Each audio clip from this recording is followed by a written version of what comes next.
So where I left off in that video is really where we left off in the class last year during distance learning. I did not build a dance floor in the class like we did this year. We did build a rafter section, and we'll go over that next, but I glued this double top cap on here.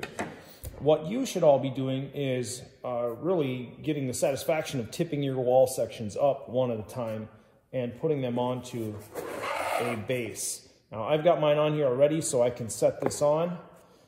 You can see in this video, we were tipping up a wall section for the fall play. Now walk it all the way up,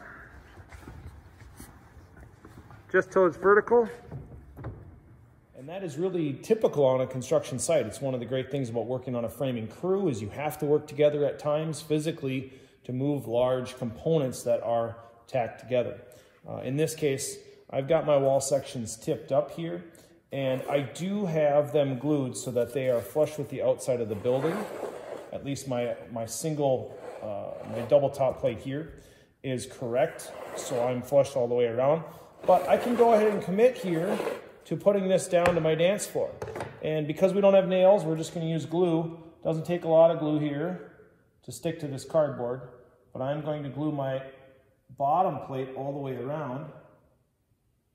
If I was really being thorough on a job site, I might use construction adhesive underneath my bottom plates, but typically just nailing them down is sufficient. I'm getting a little bit of pressed glue coming out of there, which is good. I'm just flushing all sides and edges here, making sure that that's down and has good contact. And then I need to install my other wall here, and I could do that at this point. A little bit of glue in the corners here for my bottom plate sections.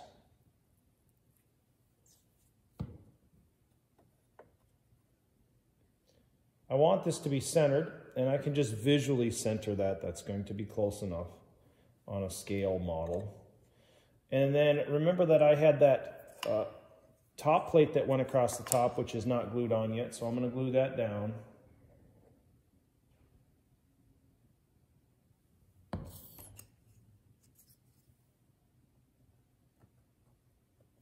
Have to spread this wall out a little bit to get it in there. The wall is toeing in slightly, and then I want my tops to be flush here with my single top plate. Stretching everything a little bit here. Okay, should hold. And then I need my double top plate over the top here. And this one, it actually came up a little bit short. Or I've got too wide of a wall section, one of the two. I'm a 16th over, it's like right on. I just cut this a 16th of an inch or almost an 1/8 of an inch short. Ooh, kind of poor quality work, Mr. Schulte. Will it affect? I could get away with it. I'm going to have a rafter that's going to seat in here on either side, and those seats will probably extend out a little bit. So if I don't like it, it doesn't take me too long to cut a new board that's an 1/8 inch longer. Remember that there's no shame in scribing. So if I flush this end,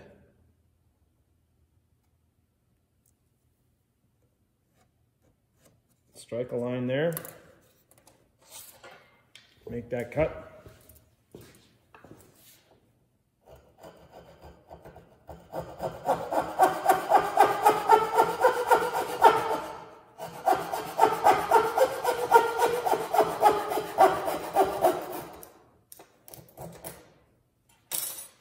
Now, something we can talk about here is as we start to get short on materials, I've got this double top plate. Overlap is critical here. I can't stress that enough. So I'm going to run a bead all the way across here, but the overlap is the most critical here. And I will flush my edges. Glue that down. Bring my header out a little bit more. My header's not even contacting. Oh no. A little more glue. Why not?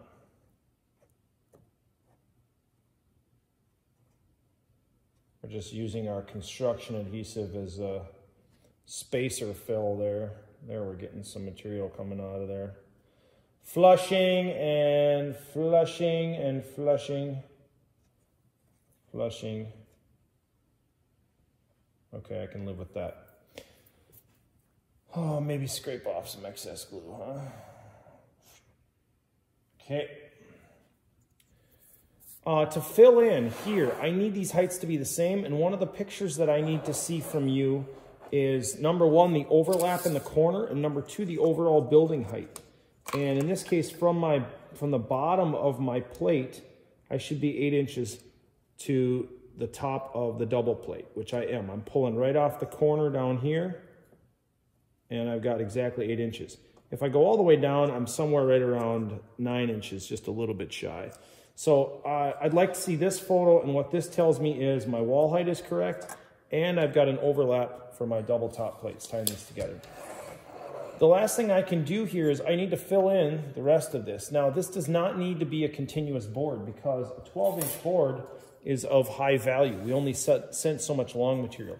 So I'm just going to tell you that you can stub in some cut boards if you've got some boards that were trimmed because of cripples or headers, and you've got some shorter length boards.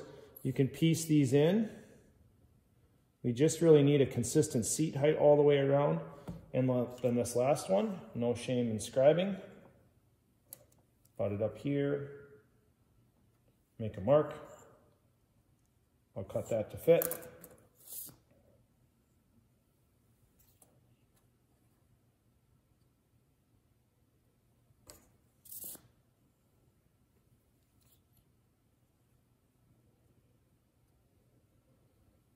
And one more scribe, and I can use the other side of this board to be more efficient.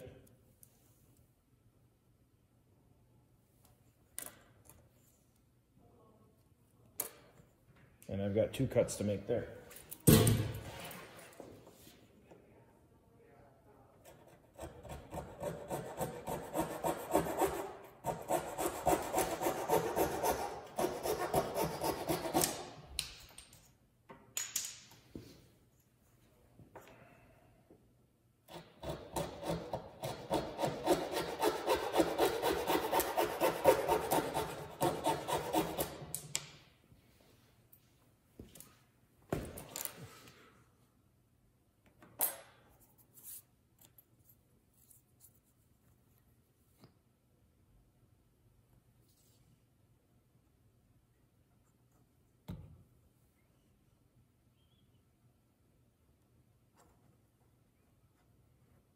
Too tight.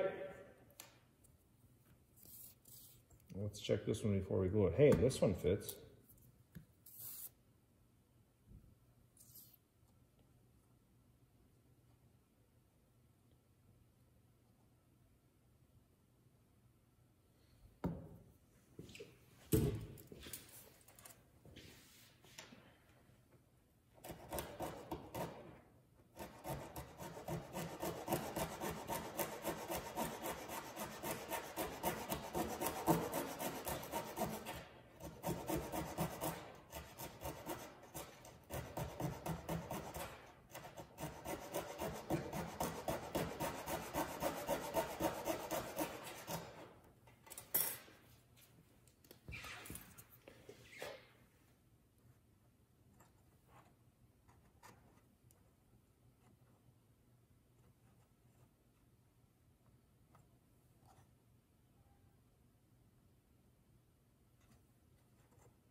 Okay, I'm just checking to make sure my edges are flush with my double top plate.